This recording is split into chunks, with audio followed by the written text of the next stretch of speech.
Yo ho! What is going on, ladies and gentlemen? It is your boy once again, live and direct. You know how we do. We got the Style Bender shirt on and that. We got an MMA Reloaded merch on that. Yeah, there's way more than that. Way more than that, folks. All you got to do is DM us here to find that out. What we got hot off the press. You know what else is hot off the press? MMA Reloaded on the mic. Yeah, we just did episode 3 on the mic, of course, is our brand new segment. Yeah, folks, is where we stand and deliver. If you want to say that, stand and deliver. No guests, just real topics, real issues. Thank you for everyone who's tuning in and has tuned in already to that episode 3 of MMA Reloaded on the mic. I want to, folks, today, right now, yeah, present day, folks, MMA Reloaded, present MMA Reloaded Real Talk. Welcome to the realest must-see podcast in MMA social media today. It is MMA Reloaded Real Talk. I am AJ, the Kingpin, Young Rogan, all that. Yeah, welcome to episode 38 of MMA Reloaded Real Talk, the show where we talk real, we never lie, cheat, and steal. That message is actually printed on the back of that shirt. You know that we talk real, we never lie, cheat, or steal. And you're live, we're live and direct. And folks, today, episode 38. 38. Woo! Damn. Can you say that with me? Damn. Episode 38, folks, just 2 more from hitting another landmark. But that doesn't mean that episode 38 is not going to be special. It's going to be real special tonight because I've got something planned. Folks, MMA Reloaded is the name, but combat sports is a game. MMA, boxing. Yeah, you want to talk some jiu-jitsu with me? See, I'll talk some jiu-jitsu with you. You want to talk wrestling with me? Shit, I'll talk wrestling with you.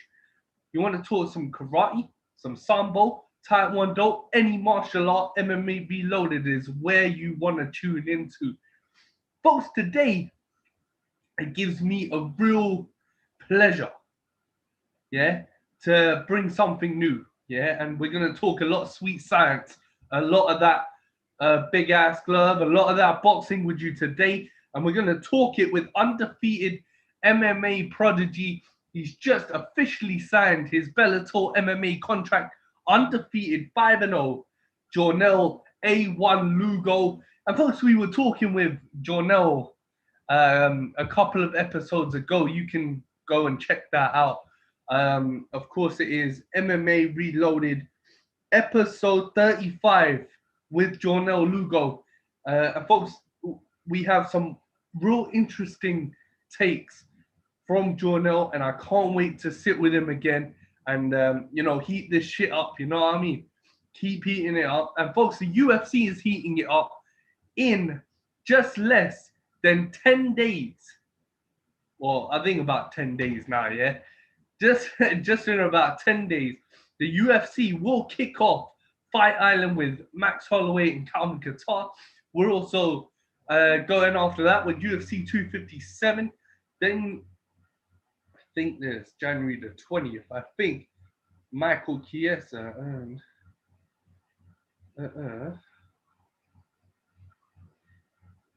cool.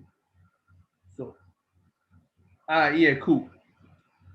So yeah, folks, January the 20th, our new headliner is Michael Chiesa versus Neil Magny.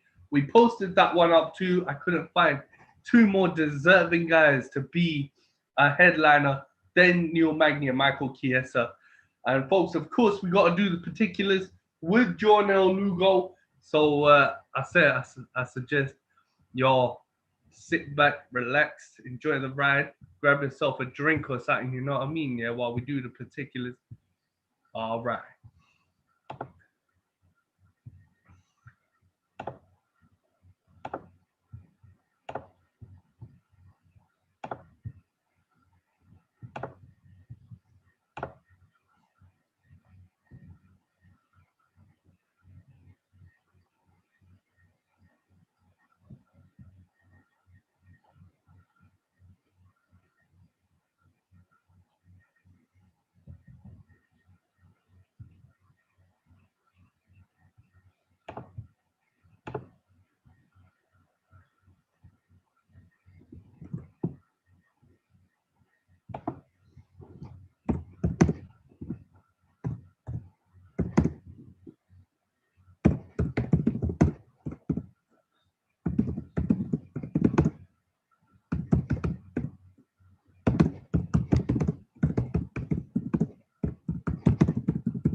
So, folks, the particulars are done here with Jornel Lugo. We are live and direct, of course, folks, with MMA Reloaded Raw Talk, episode 38, with myself, the Kingpin AJ. And, folks, of course, when you talk about the sport of boxing, you have to talk about Ryan Garcia and his victory over Luke Campbell the other night, folks. I almost forgot that. Oh, I'm so sorry. His victory over Luke Campbell with the big, vicious body shot. And that was after Luke Campbell had dropped Ryan Garcia earlier in the fight. Garcia came back round 7, yeah, folks, with a beautiful pinpoint left uppercut to the body. It was nasty. And there have been so many questions. Devin Haney or Gervonta Davis. We're going to break that down for you tonight, folks. We're going to break down, I've got a few interesting questions, folks, in some of the hottest divisions in the world of boxing right now. But when we talk about mixed martial arts, folks, of course, Neil Magny and Michael Chiesa headlining January the 20th because of Khamzat Chimaev pulling out of his fight with Leon Edwards. Then, folks, you have UFC 257, where Conor McGregor fights Dustin Poirier. The rematch, 7 years in the making now. And, folks, it is not going to be for the faint-hearted, that fight is. Conor McGregor says he's going to put on a masterpiece. And there is no doubt in my mind Conor McGregor is as legit as it gets.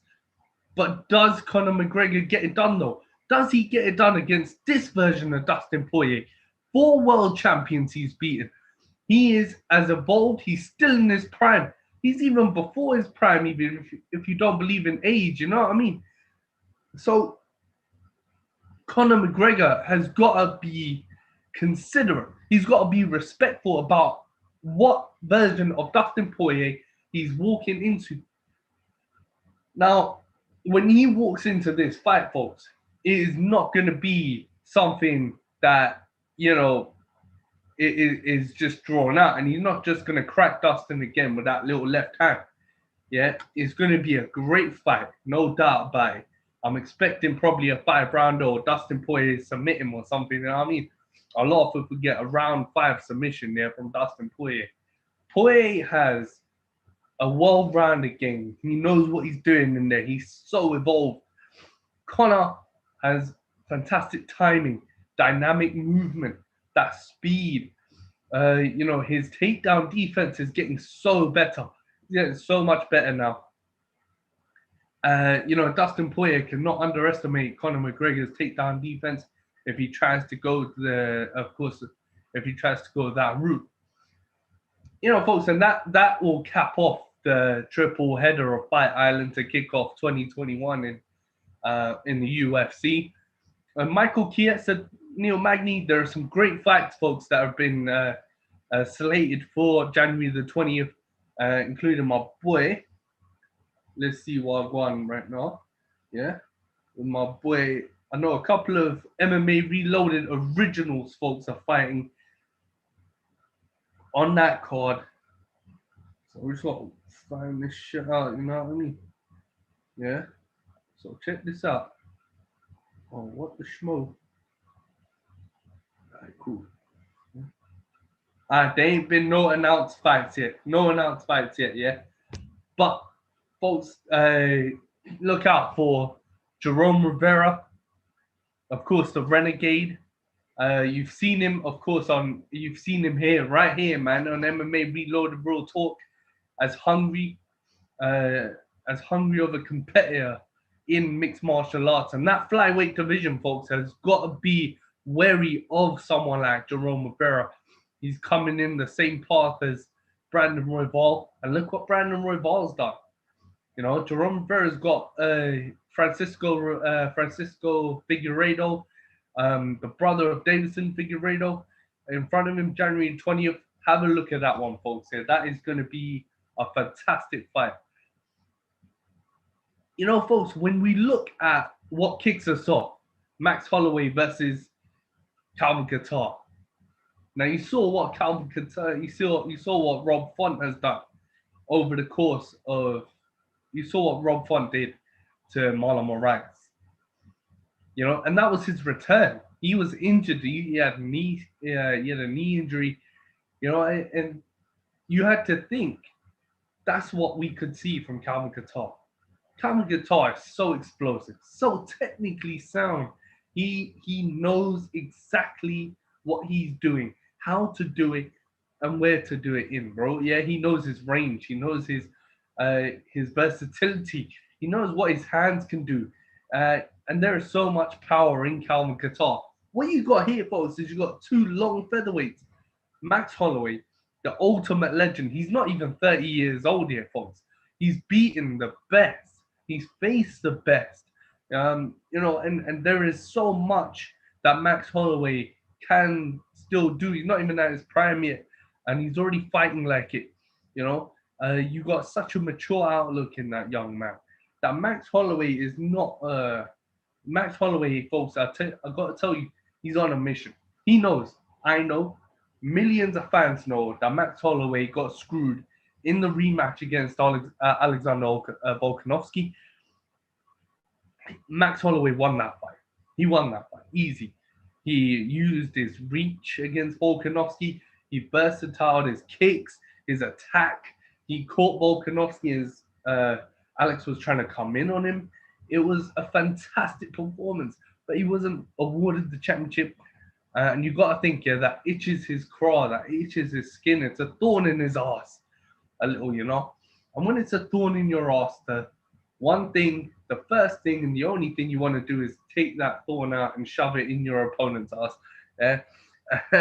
and that's what Max Holloway wants to do to Alexander Volkanovski again. But will Volkanovski be the champion in 2021? I don't think so. I think we will have a new champ in Brian Ortega. A lot of fans are thinking Brian Ortega is going to take Alexander Volkanovski's championship belt. There is so much, folks, here that the UFC or there is so many fights, folks, speculated. TJ Dillashaw and Jose Aldo for March. You have of course, the light heavyweight championship fight between Israel Adesanya and Jan Blachowicz. There is so many fights, folks, speculated 2021. I can't wait to see them. Kamaru Usman and Gilbert Burns was just announced for February. The UFC is going to heat that shit up, folks. I want to see what's going to go down with the heavyweight championship in March, whether Stipe Miocic is going to take on Francis Ngannou. I want to see PFL as well, folks, 2021. 8 new signings. UFC veteran, you got UFC alumni, and then you got Fabricio Verdum and Anthony Pettis added to that season as well. I want to see how Anthony Pettis does in that format of PFL. Can he withstand that gauntlet? That's a gauntlet type shit. The gauntlet gets thrown down in that motherfucker. No doubt about it. And I want to see how Pettis does and how he fits in that environment. No doubt about that. Folks, and it shouldn't be too long now. Jornel Lugo is about to join us, folks. It's going to be a boxing episode, folks. We're going to, of course, touch on MMA. We wouldn't be MMA Reloaded if we didn't touch on MMA. But yeah, folks, of course, it is one of the biggest triple headers from the UFC to kick off 2021. I can't wait to see what Bellator come out with in 2021, and we will have a Bellator. We'll have a Bellator sensation joining us, folks. 5-0 Jornel Lugo. There is so much, folks, here we're going to cover right now in the world of boxing. Some hot takes, some of it might not make sense, but I will make sure to help it make sense so to the fans. It's just when you write when I ask the questions, what comes into my head? Oh shit, that came into my head. Oh shit, let me ask you. Okay. And that's just the way it comes out, But yeah, folks, this episode 38 right now. I'm excited to do this, man. This one's gonna be good, and I'm excited to see what other fights the UFC announces. We've already had some bangers been announced. Yeah, folks, what Bellator announced, what PFL do. I'm so excited to see what 2021 brings because as far as COVID goes in the UK, 2021 ain't looking so bright. So we're gonna have to also look to MMA, yeah, to be our pleasure point, folks. I'm afraid. So it's gonna be it's gonna be MMA Reloaded. I'll be proud to bring it to you also in 2021, man. Yeah, I can't wait to bring it to you guys in 2021. So, folks, last time with Jornel joining us, it was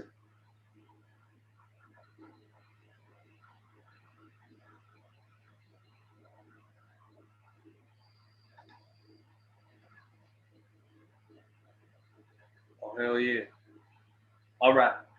Yeah, folks. I mean, when you see Israel Adesanya and Jan Blachowicz, does that title picture make sense? Yes, in my opinion. Of course, it's not.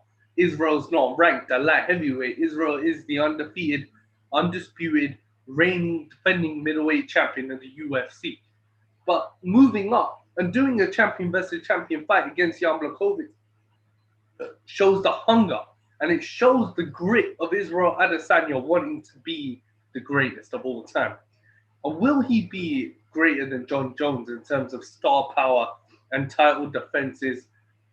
He has that, man. He has that swag, that charisma, that potential, that star power to be a legend, to be a Hall of Famer. Israel's not even reached his prime either, man, in mixed martial arts. The guy has so much yet to offer. He said he's gonna start tapping people out. When I say start, he's got so much yet to offer. I'm thinking it's the end of his career. Fuck, it's the start of his career, man. It's the start of his role Adesanya. It's the start of that style bender era. I'm looking forward to seeing John Jones, a heavyweight. I'm looking forward to seeing who John Jones fights first. Does Dana White give him a straight title shot? Does Dana White make him fight someone as a tune-up? Like, I would love to see John Jones fight Cyril Gane. Yeah, dang. I'm just spitballing, man. Cyril Gane versus John Jones or Alistair Overeem against John Jones. And see how John Jones fares against a real heavyweight, man. Yeah, if he's serious about making that move up and jacking himself up with deadlifts and that, yeah, go up to heavyweight and see what's up. I might be biased towards Israel, of course. I got the Israel shirt, bro. But yeah, I'm looking forward to seeing how even Israel does at light heavyweight going up against Jan Blachowicz. Jan is no joke. A lot of people are questioning Jan Blachowicz's star power. And Jan Blachowicz's star power, oh, there he is. Jornel's there, folks. Let's do business.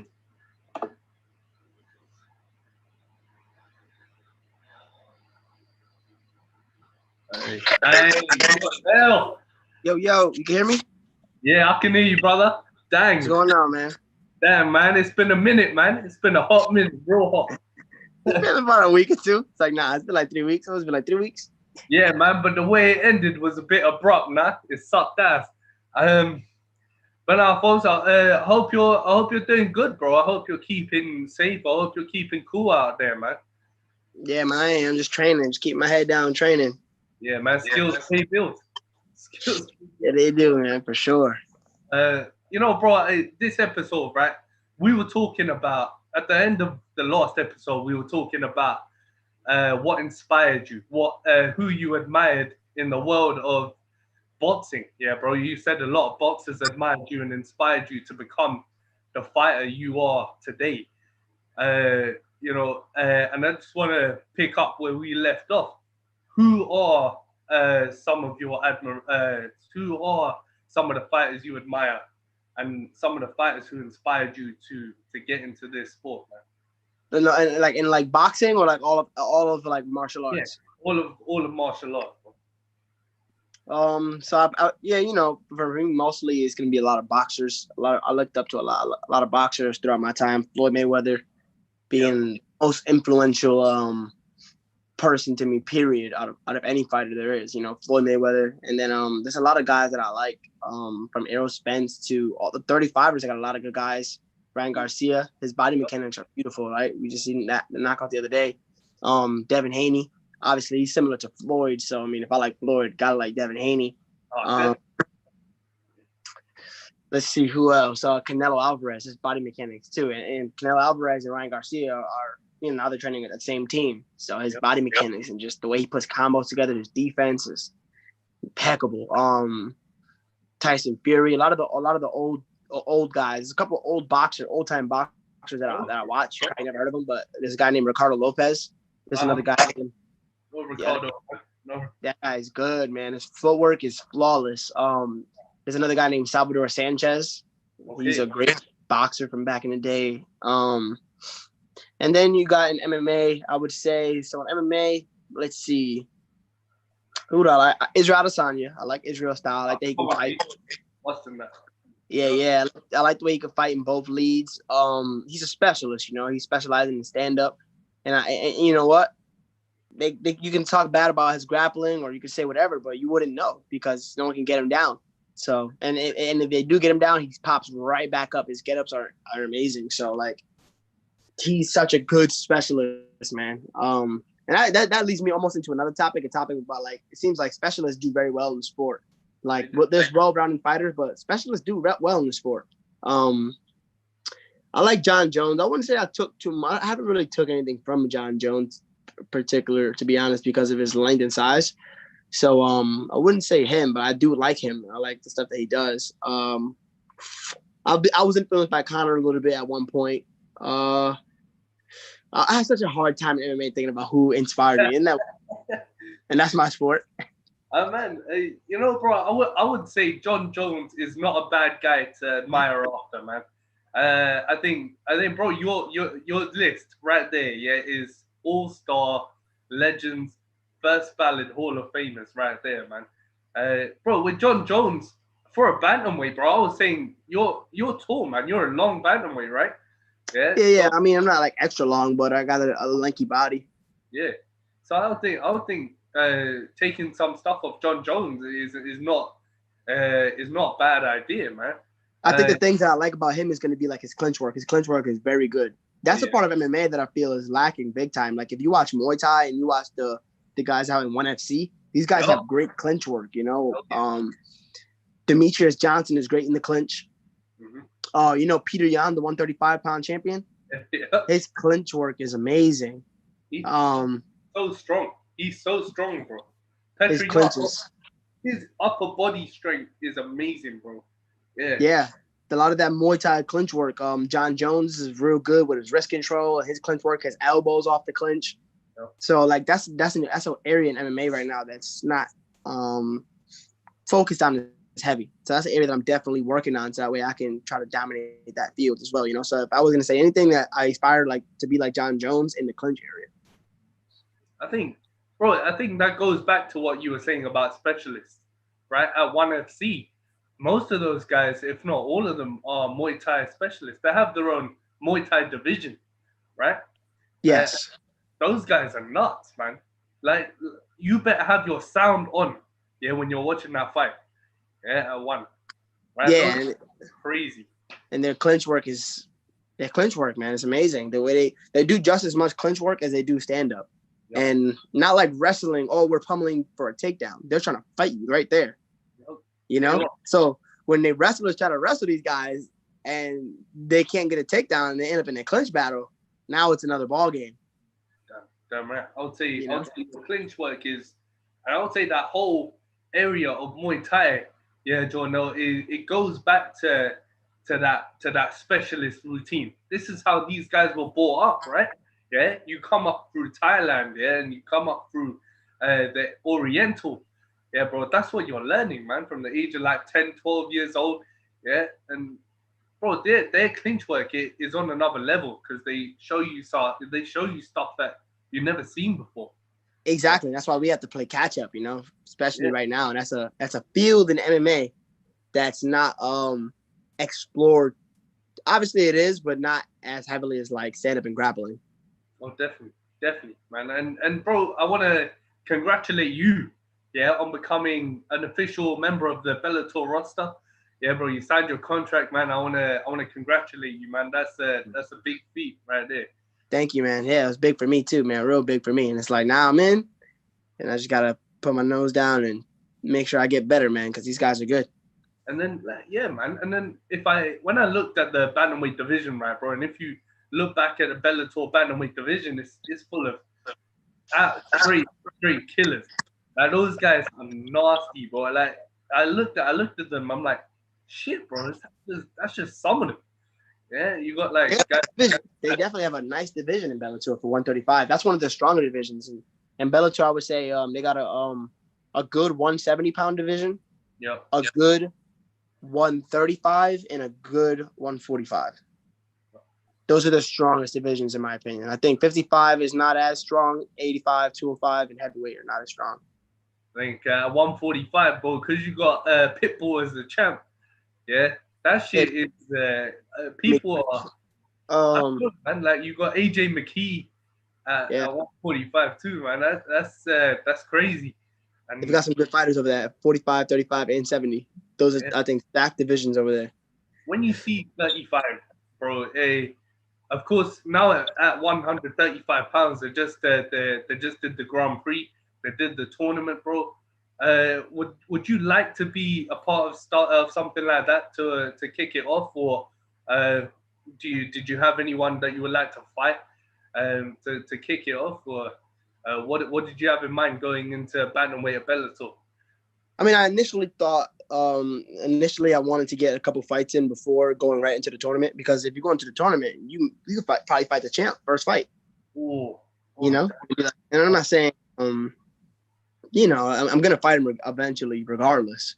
But I definitely did want to get more work. But I feel like I'm getting there. I feel like I'm getting to that point where I know I can fight anybody. You know, like I can fight anybody. I just want it. The thing is about me, right? I know I can fight any of these guys, but when I fight people, I want to make sure it's not competitive. You get what I'm saying? I don't want to get into a competitive match. I want to dominate. You know, so I'm trying to get to the point where these guys are not on my level, you know? So I wanted a couple more and then maybe jump into a tournament. But if they start a tournament and, you know, God puts that on my plate where I got to fight the top guys, and I'm going to fight the top guys, and I'm going to have to, you know, just rise to the occasion. I feel like I can definitely rise to the occasion for sure. Oh, straight up. And Bellator for me, bro. So when I watch it, yeah, I love watching it because you get these like mismatches, right, bro? And you get someone who's like 12-0 or 13-0 fighting guy who's 0-2. Yeah, that's how it is. And then like the guy who's 0-2 beats the guy who's 12-0, and I'm like, what the fuck just happened, bro? Yeah. Their matchups sometimes, yeah. I sometimes I don't understand a little bit. Like I see some of the matchups, and I'm just, why would they put that guy against that guy with those records, you know? But I mean, hey, they both signed the contract, so I mean, it is what it is. Like, how do you feel about it, man? Like mismatches, bro? Things like that, because you're kind of, is it kind of demeaning to the guy who came in, like you, bro? Say you come in, you're 5-0, yeah, and then the guy you fight is like 1-3 or something like that, yeah, bro, or I think if you match them like more near the area, you know, like let's say if I'm 5-0, I could fight a guy that's undefeated up to my record, obviously, even undefeated up to like 7-0, 8-0, or whatever. That's fine. And then like, let's say a guy who had like if he has a 50-50 record, he would have to have a lot more fights than me. Maybe if he's like 10-10 or something like that. 12-12 or 5-5 even, you know, in that area. But it's like if I'm 5-0 fighting against a guy who's like 15-0, there's a little bit of a mismatch. Oh, yeah. But skills pay the bills at the end of the day. The records don't really matter, you know. If I'm the best, then I'm the best, you know. The cream always rises to the top. So if I'm the crap, then damn. A1 talking that smack, bro. I mean, Jornel, bro, I wanted to do something different, yeah, for this episode, bro, with you, because like when we were talking boxing, bro, at the end of the last time we met, I was like, shit, I need to do a additional boxing, bro. Yeah, no, because I've been a boxing fan since for a hot minute, man, 20 years. Uh, and and bro, when we talk about boxing, I wanted to start off with a bit of rapid fire for you, bro. So I've got a few matchups, right, that I wanted to talk to you about. Because when we look at boxing, there are so many super fights, so many undisputed championship fights that you can make, so many dream fights you can make. And I'm gonna run through some of them, and I wanted to get your thoughts on them, bro. So I wanted to start welterweight, and Errol Spence Jr. and Terence Crawford dominate that welterweight division, bro. And of course, I wanted to get your thoughts. If those two guys were to unify the welterweight championships, yeah, Jornel, what who do you got, man? Damn, that's a good one, man. That's a really good fight. Those are two dominant fighters at the 147-pound weight class, man. Errol Spence, I would say Errol Spence has the better resume at that weight class. Terence Crawford has a great resume too, but it's at 140. He was unified champion at 140, and then he won the belt at 147. But who did he beat for it? You know, the guy that he beat for that belt. I mean, not saying that these guys are bad. Obviously, these are best guys in the world. He won the belt. He beat a great fighter. Then he also just beat Kell Brook in 4 rounds. Kell Brook, no joke, man. That's crazy, like, because it took Errol Spence 10 rounds, I believe, around there to put Kell Brook away. And Kell Brook was pretty much winning a lot of those rounds in the early part of the fight against Errol Spence. And Terence walked through Kell Brook. Then you got who did Terence Crawford fight? He fought Amir Khan, and he stopped Amir Khan. But those are good fights. But Errol Spence, man, he beat Kell Brook. He beat Sean Porter. He beat Danny Garcia, Mikey Garcia, and now Mikey Garcia was a few weight classes smaller, but those are names right there, man. He beat some names, you know. Now, to answer your question, so I think Errol Spence has a tougher resume, but just because A beats B doesn't mean A beats B, B beats C, but that doesn't mean that C beats A. Like, you know what I'm talking about. Just because they beat certain people doesn't mean those certain people can't beat them. I want to say Errol Spence. I want to say Errol Spence takes that fight. And the reason why I want to say he takes that fight is Terence Crawford is a great boxer. I feel like Terence Crawford makes a great adjustments. He's very competitive, and he will find a way. If you have a flaw, he's going to find a way around it and manipulate that flaw to beat you. But I think Errol Spence is very, very sharp, and he works off the jab, and he doesn't give many holes for you to beat him. He has a chin. We've seen he has a chin. He's taking shots from Sean Porter. He's taking shots from Danny Garcia. He's taking shots from these big guys. And those guys are not Terence Crawford, but those guys got power. So I feel like if Errol Spence goes out there and works behind his jab, which we know he will, and he forces the win, like kind of like he did against Danny Garcia, I feel like Errol Spence could take that. And it was the Danny Garcia fight that was his return. Yeah, bro. He returned from a motorcycle accident, bro, against Danny Garcia, bro. And I have to say, he looked fucking good. Yeah, bro. He looked slick. His jab was fast. He was snapping that head back. Yeah, man. I think you're right. I think the only difference when I saw Terence Crawford fight, bro, he's a predator. That guy's a killer. Yeah, bro. Yes, he is. And I think that aggression, yeah, against a guy like Errol Spence is more of a sniper. Yeah, but he loves to prey on you, pick his shot nicely. Yeah, he's slick. And I think that is such a good matchup, bro. And both of those guys are like, shit, I'm the best. No, I'm the best. No, I'm the best. Competitive, man. Right? A welterweight division is nuts. It's crazy. Yeah, bro. And I would love to see those two get it on, man. Who do you got? Who do you have in that?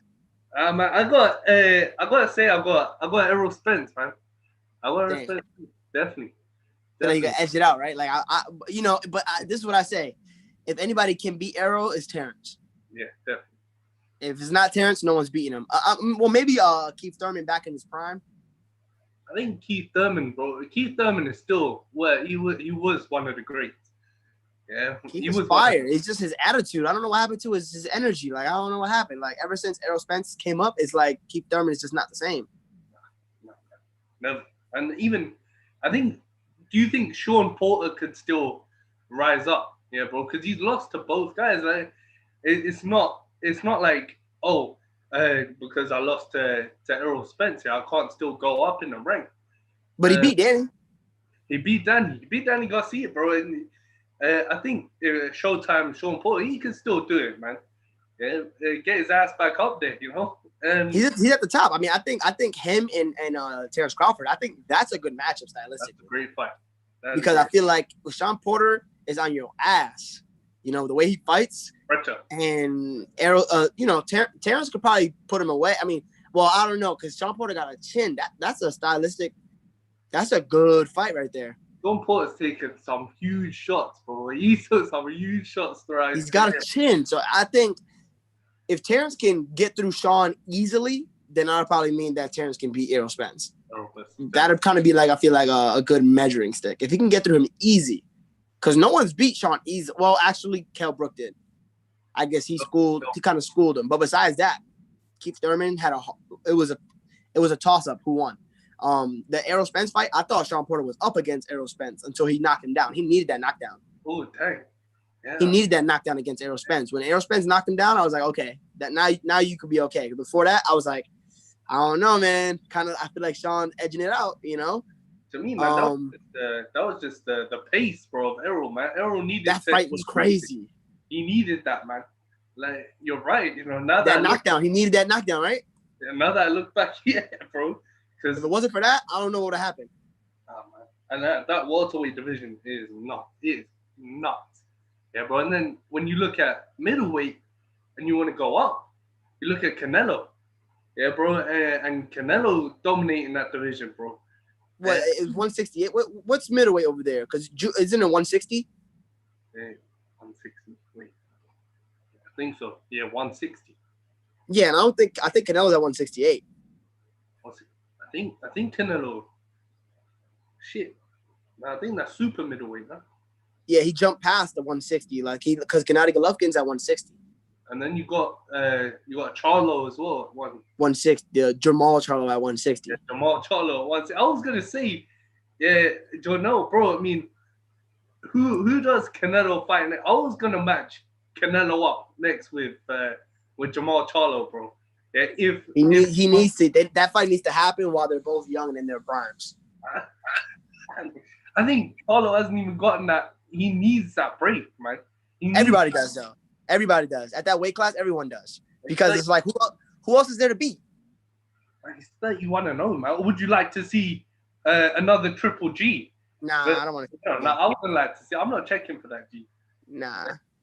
Then, I think if Jamal needs a Gennady Golovkin on his record, or he needs a Canelo. He needs one of those in order to break out. You know, all these guys at that weight class is like the only people that you can beat in those weight classes are going to be, because if you let's say if somebody beats Jamal Charlo, right? Yeah. That's a big name, but I mean, it's not, you won't break out and become household because of that, you know? I think, bro, when I was looking at the rankings today, yeah, right, and I was seeing the number one contender, bro, that is most common at that 160 and 168 is this guy, Jamie Munguia. Yeah. Yeah. And Jamie he's the number one contender for Jamal, yeah, and he's the number one contender for Canelo. Yeah, but now I'm thinking, bro, why not just give someone fresh, someone new, a championship shot? Yeah, bro. Jamie Munguia. I thought they were matching him up with Gennady Golovkin. I think. I was hearing talks about that they were going to match him up with Gennady Golovkin. I don't know who Triple G is fighting next. Because Triple G just won the belt. Let's see. No, they're not matching him up yet. I think talks about that. They like, Munguia might fight Gennady Golovkin. That fight. Because after losing to Canelo, bro, he's racked up, like, Triple G's been racking up the wins, bro. Yeah, he's 3-0. Yeah, after losing to Canelo, and I think before he fought Canelo, yeah, Jornel, everyone was thinking, shit, Triple G, no one can beat Triple G, and Triple G this and this, and like he's probably gonna be the great. But Canelo schooled him, man, in that rematch. Like he was like his head movement. That's where the birth of the head mechanic, the movements, bro, came in. That nigga be rolling, right? Like this. That was crazy. Like that was some head mechanic shit right there. I think, I'm telling you, I think Canelo's pound for pound. I think he's the best. Wow, man. Especially as far as resume. Who the hell has a resume like Canelo? Okay. Who has he not beat? He beat everyone. Resume. He only lost to Floyd Mayweather, and I don't even count because it's Floyd. Everyone lost to Floyd, man. Everyone lost. Everyone lost to Floyd. I'm looking at Canelo's resume. Yeah. Sergey Kovalev. Yeah, he's beaten Triple G. He drew with him twice. He beaten Cesar Chavez. Bro, he's beaten Amir Khan, Miguel Cotto. Dang, man. That is a resume and a bit. We got Mosley up there. Shane Mosley. Yup. That was his man. Ezra, Andy Lara. Yeah, man. He got that other two. What's that tall black dude name? Forgot that tall black dude name who's also real good as well. It's not got Kirkland. He beat Kirkland. Yeah, he beat Kirkland, bro. He got Austin Trout. Austin Trout. And these are fighters at that time. Austin Trout, Andy Lara, Gennady Golovkin. Come on, man. Come on, man. And he was beating all of his fights, bro. Yeah, been nuts. Like they've been killers. They've been killers, bro. He fought everybody. Cotto, he fought Cotto when he was like old. I remember that fight. I remember the Cotto versus Canelo fight, bro. 12 when he fought him. Like what? I thought Cotto was gonna win that fight, man. I was like, he got his shoes boxed off. Like what? He got his shoes boxed off. Man, because I never count out Miguel Cotto, man. I've been a fan of that guy for a long time, man. You never know, man. Age can catch up with you. Who had a hard time with Cotto? Yeah, he did, man. I think honestly, like that's why it's like besides Floyd, he's the best, man. Canelo beat everybody. Canelo's a fighter. But what's that dude at 160? He's the white dude. He's a slick boxer. He's undefeated. Who's the white dude at 160? He comes from Tyson Fury's camp. It's not Callum. No, it's not Callum Smith. No. No. Yeah, all right. So you have Jamal Charlo, you have Gennady Golovkin, and then there's this white dude who's also undefeated in that weight class. That's like, yeah, man. We need to check that shit out. It's a white slick southpaw. He's a slick southpaw. Good footwork, good head, good defense. Man, I forget his name, but that guy's good. Damn, I gotta get his name. Jornel, bro, between WBA, between WBC, between the IBF, yeah, bro, there are so many divisions, so many belts I had to capture, bro. I'm not even gonna blame you for that. You Caleb Plant? I don't know who's Caleb Plant, bro. Caleb, check him out. He's another champion now in Canelo's weight class at 168. Holy shit, that's a tough fight for Canelo. This guy's a slick boxer. He's a white dude, but he boxes like he's black. How do you be a white dude and it box like you're black? Some people have different styles. Like for example, like Mexicans have a certain style with them. They have like Canelo has it. Ricardo Lopez from back in the day. These guys, the way they throw their combinations, like a Marquez, like that Marquez style. They have those dope ass combinations with their hands. Like Mexicans are known for like dope combos. You know what I'm saying? And obviously they love to fight. They have like a certain style. Then you got like black fighters who are more like slick fighters for the most part. Real slick, real technical but slick. They move their feet, a lot of footwork, you know? Like obviously Muhammad Ali. Obviously you have Sugar what's this dude's name? Sugar Shane Mosley. Sugar Ray Leonard. Sugar Ray Leonard, one of the greats. Floyd, Pernell Whitaker, a lot of defensive fighters, a lot of good footwork. So this guy Caleb Plant, he's slick like that. Like he got good footwork, good defense, but he got nice combos. That's somebody you definitely should check out, man. Great boxer. Jornel, brother, if you're a black dude, yeah, in Britain, in Great Britain, yeah, bro, and you're boxing, yeah, it's a totally different style. Like they're slick, yeah, like Chris Eubank Jr., bro. He's slick, but he's aggressive. Yeah, bro, he's a killer. Like these guys, they don't when they smell blood, they take it. Yeah, Yeah. but that sort of man against a legit opponent, that sort of style, yeah, bro, that could kill you, yeah, in the long run. Yeah, I mean, but they got a different type of style out there. You say UK, right? Yeah, I'm from the UK, man. No, Yeah, Josh Kelly, yeah I know. Yeah, Josh Kelly, yeah, bro. 40. Yeah, 140. Yeah, 140. Yeah, bro. Wait, you got Josh Kelly. There's two of them with the name Josh. With Josh Kelly, he's at 140. He's a southpaw, right? Or am I talking about the wrong Kelly? Am I talking about the wrong Josh? Let me take a look. So if you got on 40, you got Josh Taylor. Josh Taylor, that's the guy I'm talking about. That's what I meant. So Josh Kelly's at 147. Josh Taylor at 40. He's fire. You ever check him out? Josh Taylor's the champ at 140 pounds. Yeah, He's man. good. He's a slick southpaw. The thing is about that weight class, though, there's no names for you to make a name off of in that weight class. There is. I'm just looking at it now, bro. There's no one there, and then not unless he goes up to 147. Like Josh Kelly, bro. I'm just looking at Josh Kelly right now. Yeah, he's ranked number 15 in the IBF rankings, bro. Where you got so many names in that division, man. You got Sean Porter as a name in there, and Josh Kelly, bro. He's stuck there 10-0. No, he got a draw though. He has a draw. Yeah, he's got a draw too. Yeah, 10-0 with 1-0 contest. He's about Josh. I think his style is a good style for bones. I feel like when he fights those higher level guys, he's gonna have a hard time. You think? Yeah, his head's always down. Like imagine if he fought Errol Spence. What would Errol Spence do to him with his head down like that? Yeah, uppercut, man, straight up. Kill him. You know what I'm saying? So like that style is good when you're fighting against those lower level people. You got to pick your hands up and fight technically against these guys. These guys are good at 47. You know, 47 full of killers, man. I'm just looking at that shit right now. 47 full of killers. Josh Taylor, he's more. His hands is always up. He's very technical, very slick in the southpaw. His only option though, if he wanted to blow up in that weight class, would be for the people at 135 to either move up, or he would have to move up. I mean, move up, bro, to 147. Yeah, or wait for the little guys at 35 to move up. You know, because all those little guys eventually, right? Ryan Garcia, Devin Haney, Teofimo Lopez, they're gonna move up eventually. I love Teo, man.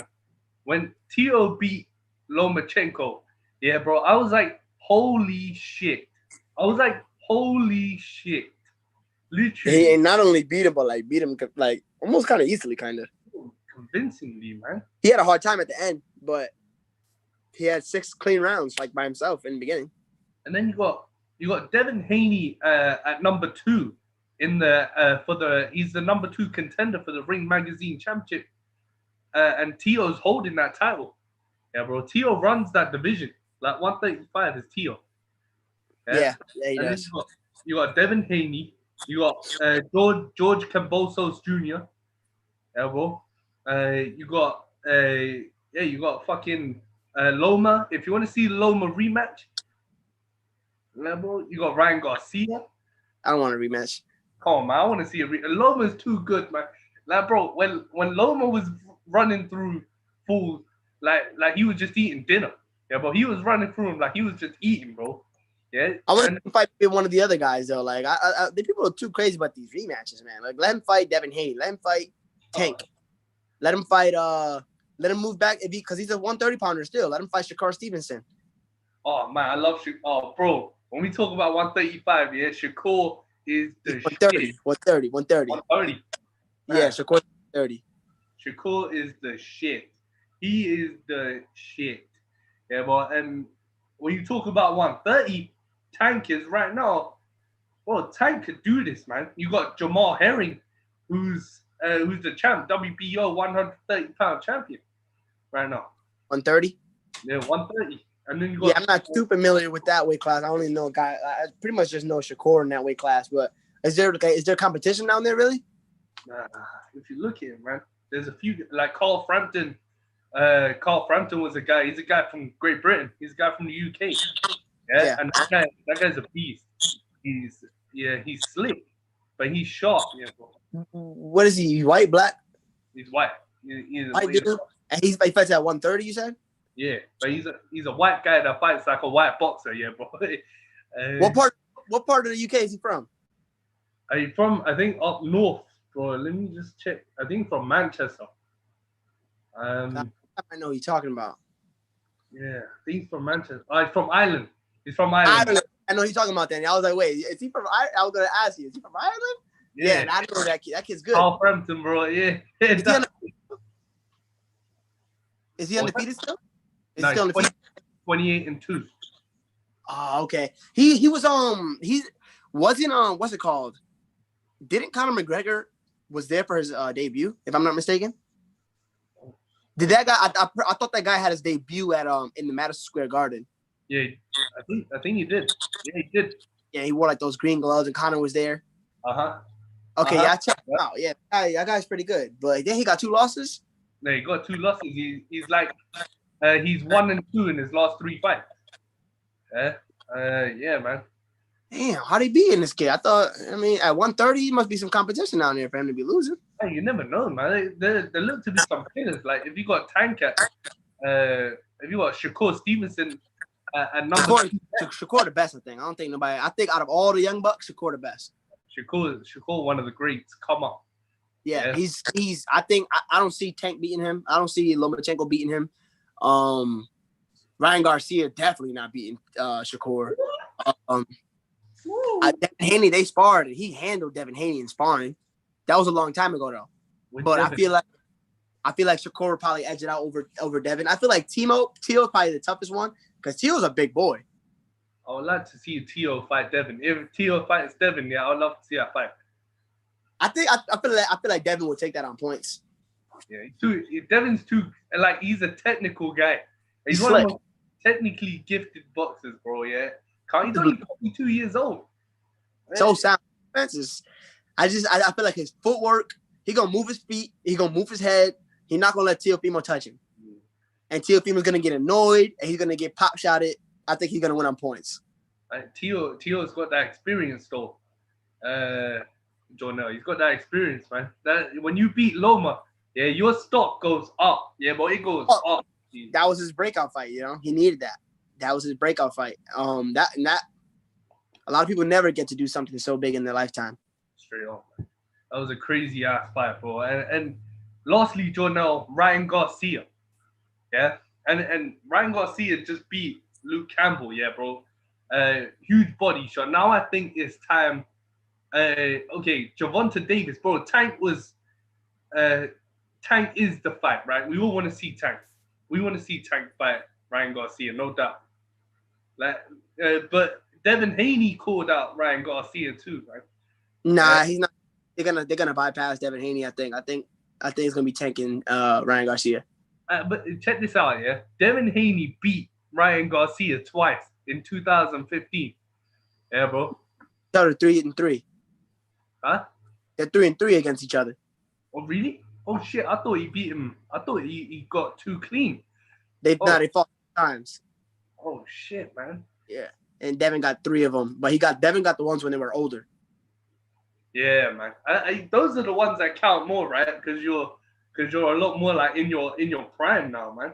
Yeah, they fought when they were young, and then they fought when they were older as well. He won the later ones, you know. So I think Devin will school Ryan Garcia, to be honest.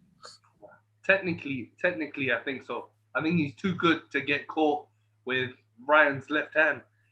I think Ryan, bro. Bombs. Ryan got some power. The way he uses body mechanics, you get caught by Ryan, he's sending you to the underworld. Underworld. He's sending you to the underworld, dog. Who do you have with Tank versus Ryan Garcia though? I want Tank. There's no thinking. No thinking, Jornel. I want Tank. Yeah, Tank is too. I'll tell you what. Yeah, Tank is the perfect combination. Man, Tank straight out the hood. Yeah, Jordan. Shout out to- Straight out the hood, bro. I think, all honesty, bro, he pushes the pace like anyone, like no one else. He knows as a shorter fighter. Yeah, bro. Tank always knows how to get inside. He always knows how to get inside, like he did against Santa Cruz, and Santa Cruz didn't even know what the fuck to do. Tank is inside, throwing uppercut after uppercut, yeah, until Santa Cruz went down, and that was all over. If he And then does that, so stylistically against Ryan Garcia, how do you think that plays? Like how does that go down stylistically? I mean, Ryan has, I would say Ryan has a better cardio. If Ryan takes it into the later rounds, I think he'll flourish a lot more. But if Tank keeps that pressure on, yeah, and Tank looks for that shot, I think Tank could do it. I think he could do it. If Tank uses that jab, pops that jab, keeps Ryan backing up on the back foot, and then hits that uppercut, bro. I think I think all around, I feel like Tank all around is a better boxer. Yeah. Obviously, he got the power. He has a good defense, good combination punching. I feel like Tank all around with the pressure and everything is better. The only thing that I see that can throw a monkey wrench in this all is that sometimes I feel like Tank gets a little bit reckless. If you watch his last fight, he was pretty reckless in those earlier rounds. He got hit a lot of times. Yeah. He was taking a lot of shots, and I'm like, for a slick defensive fighter, he's not really being too defensive. Like he's like almost on some I'll eat one to give you one. Yeah, I don't. You know what I'm saying? Yeah, man. I don't think Floyd trained him the way he's trained the other guys. I think he's made Tank a killer. Like he wants Tank to move forward. Like and because of that though, because of the recklessness and his he almost doesn't care to get hit. If you watch that fight, I need you to watch it again. Watch how many times he's getting hit in that fight. Yeah. And I'm not saying, obviously he still got the knockout, so it's whatever. But against Ryan Garcia, with the bombs that he be throwing, Ryan will catch it. I don't think he should take those from Ryan. Ryan hits hard. Ryan will catch it. So if Tank go out there and is technical, moving his head, pop, putting pressure on him with technical defense, he's gonna win the fight easy. I don't think it's competition. Obviously, he's gonna get tired. He probably gonna lose some of the later rounds, so he'll probably win something like 8-4. I would say probably like 8-4. I think he'll win 8-4 against Ryan Garcia. But if you go out there reckless, I think Ryan Garcia probably stop him. Ryan could catch him. Like now that you say it, like if Tank move forward carelessly, yeah, and he's trying to, and he's got his hands down, and Ryan's popping that jab at him, and Ryan catches him with that left foot, that could be probably stop him. That could be game over, man. It just depends how Tank takes the fight. If he takes the fight how he took against Leo Santa Cruz, man, it probably won't work out too good for him. But if he takes the fight technical and moves in and does what he has to do, he's gonna win the fight for sure. 8-4, I think. Damn, man. Or he could even knock Ryan Garcia out. He could knock Ryan Garcia. Like if Luke Campbell could knock Ryan Garcia down. If Luke Campbell knocked him down, Tank put him away. Imagine what Tank could do to him, man. Yeah, you're right as well, man. Jeez. So Ryan had to be on his P's and motherfucking Q's, or he's gonna get put away. So I would say Tank wins 8-4 or by knockout. And the only way Ryan Garcia wins is if he catches Tank, because Tank is reckless. So, but for the most part, I will bet my money on Tank though. And then Jornel, brother, if we get out of the smaller guys, we move out of that box, yeah, we move to the heavyweights. Yeah, bro. And in my opinion, one of the most interesting and dynamic title pictures in the world of boxing.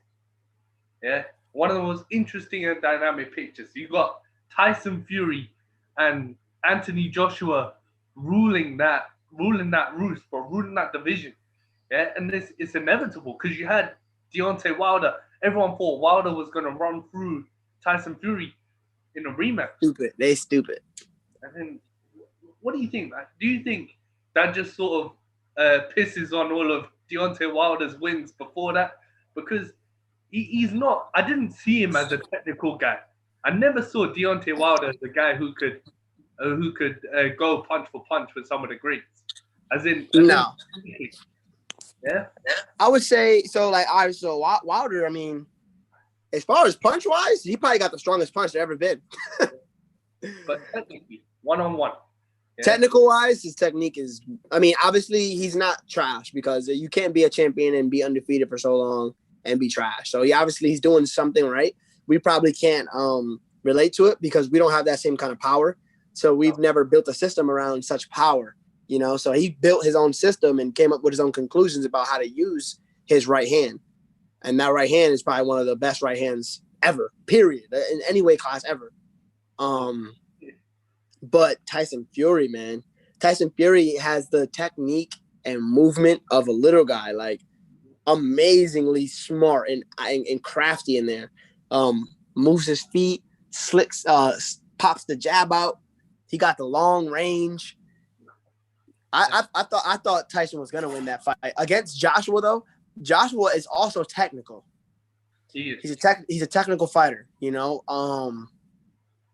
I feel like Joshua could knock Fury out, but Fury would win on points for sure. And he could knock Joshua out too because Joshua has been beat, right? He got stopped by Andy Ruiz, right? Andy Ruiz, yeah, he got stopped. Yeah, so they could knock each other out, but I feel it's more plausible or more likely that Tyson Fury wins on points. If it goes to decision, Tyson Fury won. Oh yeah, I think Joshua, bro. The only problem I have with Joshua A1 is footwork. There is no footwork. Yeah, I mean you got Andy Ruiz, bro, who looks like he's been eating KFC, for the past 2 years, before the fight, and then he's bouncing around. Ruiz was walking all over his ass, but Joshua stands still. Like against Fury, you can't do that because Fury will pop you with that jab. Like he can be moving his feet and popping his jab, yeah. Fury's got one of the best jabs in the heavyweight division, if not all of boxing there, boy. That guy is stupidly fast. Like he will outpace Joshua straight. So who do you got in that? I got Tyson Fury, man. I said it. Same. I've been saying it, man. I've been saying Tyson Fury. There's no substitute for class, Jornel, man. No substitute for class. I feel like Tyson Fury does good against the greats in heavyweight. Like, I don't know if he beats all those heavyweight greats, but I think he's one of the greats in heavyweight, man. He's one of the best we've ever seen in heavyweight. That guy can move. He can move his feet. He pops his jab. He got a slick Philly shell, too. He move against the rope-a-dope on the ropes. He tried to rope-a-dope that shit. He's 6'7". Yeah, man. I mean, you put him against the greats, I think he does well. He's liable to even beat those guys, He's special, but we got to see that fight, though. We have to see it. Got to see that fight. And then when you see, Jornel, like resumes, and when you see resumes in boxing, I want to talk about resumes in boxing. We just talked about Canelo. We talked about Floyd Mayweather, Errol Spence, and Terence Crawford. Perhaps four of the best resumes in modern era boxing, no doubt. Bar none. And then when you talk about Tyson Fury, a lot of criticism was given to him because compare his resume to Joshua's, and Joshua's resume is a lot better. Yeah, bro. Like Joshua's faced top contenders for the past few title defenses. Yeah, bro. He hasn't faced no scrubs. And Tyson Fury, a lot of people were saying before Wilder, he faced some nobody. Like he was just facing nobody, And I don't know, how do you perceive resumes, Jonah? How do you perceive a guy who's 31-0, but his resume is shit against thing? So I like that you say that. I think resumes do hold weight. I think they do mean a lot. The people that you've beaten matters because like a record is a record, but it's like, who have you beat? It's like, yeah, you beat 10 bombs. Okay. Who have you beat? What names? What were their accolades? I think that matters. Like, if you look at Khabib in MMA, I heard his first 8 fights were against guys who were debuting. I heard that too. Yeah. First 8 fights. So I'm like, and that's not the case anymore. Obviously, he has a lot of good wins under his belt, but in boxing, that happens a lot. The first 20 fights could be trash cans. And then they start fighting higher level people. So if you do add that factor in, it makes the conversation more interesting because who did Joshua beat? He beat one of the Klitschko brothers, right? He beat Klitschko, then he beat Alexander Pekin in his last fight. Okay, and Ruiz. And Ruiz. Then you got Dylan White. Tyson Fury only beat Wilder, I guess, right? Wilder. In the last couple of fights, his only notable win was Wilder. So you think about that, but then you also got to. I think you got to also take into consideration styles make fights. It does. So styles make fights plus the resume. Yeah, you got this resume, but have you beaten somebody with this style? You know what I'm saying? Like you're probably good at certain styles, but did you beat this style? And I don't think Joshua's fought anybody with a style like Fury. No, Joshua has not fought anybody with the style of Fury. You see what I'm saying? And Fury's undefeated. And and I would say Fury has fought people like Joshua, right? Yes. Because everybody fights like Joshua. I mean, everybody has that. I was thinking that fight would be stylistically similar to Wilder. Joshua versus Fury, except Joshua's got some more technique than Wilder does. Exactly. I think it's very similar. I think he probably just picks him apart from the outside all night, to be honest. That doesn't mean that Fury won't jab you up, piece him up. Right? Yeah, I got Fury, but I think resumes do matter in terms of importance when you're matching people up for sure. Definitely. And then Jornel, brother, to wrap it all up in one big ass package. Yeah, bro. And we go back to the fingerless gloves, bro. We go back to the octagon, the cage. I'm gonna do a little rapid fire for you, man. We're only 10 days away from Fight Island. Yeah, triple header shit. Yeah, bro. 3 main events. Yeah, bro. Max Holloway versus Calvin Kattar, bro. Who you got taking that shit? Woo. Damn. I was gonna say in 3 rounds. I felt like Calvin Kattar could take that, but I think it's a 5-round fight, right? The headlining. 5 rounds, yeah, 5 rounds. I think Max takes it over 5 rounds, though. Yeah. I think Calvin can win 2 out of 3, but I think Max can win 3 out of 5. I think so. So I see Max winning that 3-2. Yeah, and Max is on a mission as well, man. Who you got? Huh? Who do you have? I got Max as well. I got Max too. Calvin, technically speaking, Calvin's a better fighter, but oh yeah. When it comes to that conditioning and pushing the pace and getting in your face, I don't see Calvin's defense being able to hold up. Like Calvin is more of a puncher. Like he'll punch you out. Like he got good boxing, but I don't think he's defensively savvy enough to handle the output that's going to come his way. I think Calvin could surprise a lot of guys, man, no doubt. And he's got some of the best combinations, some of the best boxing I've seen since Jorge Masvidal, no doubt. It's stupid. And then you saw what Rob Font did to Marlon Moraes. That's his teammate, bro, and that could do, man. But Max Holloway is not. They box. So Calvin Kattar and Rob Font are partners. Yeah, New England cartel, man. New England cartel. Those guys are nasty. Rob Font is a motherfucking problem. Rob Font, man. 135. I can see it right now on the marquee, man. Rob Font versus Jornel Lugo. Damn. Is a problem. That's somebody that it's gonna be a chess match. Yep. That's a chess right there. You got to go out there and you got to first of all fighting Rob Font. First thing you got to do is you got to shut that jab down. You got to take that jab away from him. That's what he's doing all his work off of. He's doing it off the jab. Can't let him get that jab going. You got to take it away. You got to take the strongest weapon away from him, and then from there, now you start to build upon that. After you start parrying, countering off the parry, countering off the pull, kicking, countering, kick. You got to counter the shit out that jab. You got to take it away from him, and then from there you can start working from there. You can't go jab for jab. You can't try to go around it. You got to handle that jab. You know what I'm saying?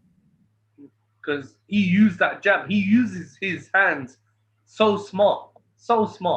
Yeah, bro, because he's such a long guy. Yeah, and he knows how to use his reach.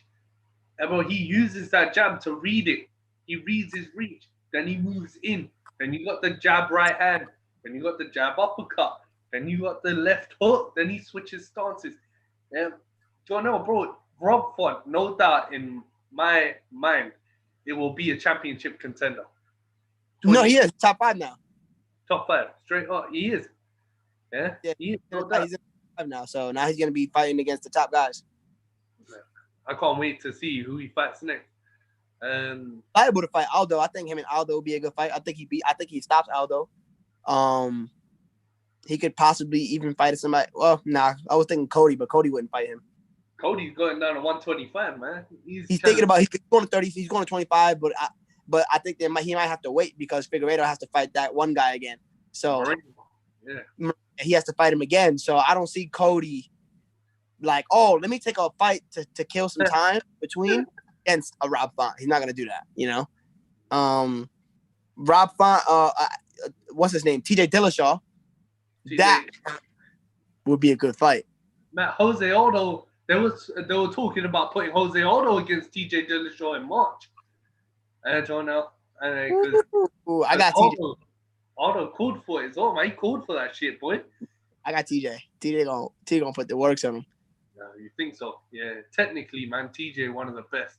TJ, I mean, hopefully, if his skills didn't go down from stopping the steroids, yeah. If he still has the same technique and he's still as good as he was before, then he's gonna just as dominant as ever. I think he's like Jones, really, isn't it? Because Jones was doing that drug. Jones was doing his piss was dirty, yeah, bro. His piss was dirty. But if TJ's piss is dirty, but I think his talent will stay the same, bro. I think we'll have to see when he gets back. I think TJ's camp is good though. Him and Juan Archuleta. Juan Archuleta is at 135 champ in Bellator. Oh hell yeah! I see Juan as being the toughest opponent that there is for me in Bellator right now. You know, Juan Archuleta, man. He's a package. He got the package. He got the footwork. He got the wrestling. He has some nice hands. Juan Archuleta could fight. His ass could fight. You know what I'm saying? So like when I think of like, who gonna? Because everybody else is more simple. They got one specialty. You got to get around that little specialty, you know. But Juan is all around. You got to beat him everywhere. So that fight right there, I got my work cut out for me when it's time for me to fight him. Bro, I see you against a couple of guys. I'm actually up against a couple of guys in that 135 Bellator division, bro. Yeah, I had you against this guy Rafian Start, and I was because I interviewed him as well, bro. He's on the show, and I think I've seen him fight before, and I was like, yeah, man, Jornel versus Rafian Start, fucking me, that shit happen. Yeah, fuck these mismatches. Yeah, Jornel don't want to fight no one who's 1-5. Yeah, and I was like, fuck that, man. Yeah, man. Yeah, Rafian Start is good. I'll watch him too. I feel like he's a good fighter. He's a good fighter. I think he uses his size to his advantage. You know, he trying to walk you down and intimidate you with his size because he's like a little short, stocky dude, real stocky. He's not short, but he's like real stocky. To be like 5'7", 5'8", he's real thick to be at 135. Real thick fighter. But he's a good fighter. But I know I'm gonna figure him out. I'm gonna definitely figure him out. I'm gonna take him to school like the rest of them. Oh man, they might give you someone new like a Jalen Bates or something like that, man. You know, because that guy made his pro debut here, flying knee, and then he's only 1-0 though, so I don't see that happening right now. 1-0, but still, like you never know with Bellator, man. Yeah, I prefer him to get a couple more fights in though, because it doesn't help me in any way to fight him right now. You know, it has to be like, okay, he's a decent fighter. He has like some kind of a record, but I want to know is like, let's say if I fight a dude who is like 6-4 or like 8-2 or 8-3, 7-4, you know, that's a decent. Those is records. They got a lot of fights, but want to know is that why were you fighting that guy? You know what I'm saying? I don't want any fight like that. Yeah. No 1-0 guys, man. No 1-0. Yeah, it can't make me look bad when you see the resume. I don't want that. No, man. Of course not, man. But Jornel, brother, it is always a pleasure, man. This sport, boxing, MMA, bro, it is crazy ass shit, boy. We are talking about crazy ass shit. Ain't no word about it, man. But thank you so much, brother. Now we were talking about doing this second part episode for a hot minute. and you came. We got through. it done. All right, got it done. Got it done. That shit is post-worthy right there. Thank you so much, brother. Have a good day, man. All right, my man. Thank you for having me. You're welcome, man. Thank you, brother.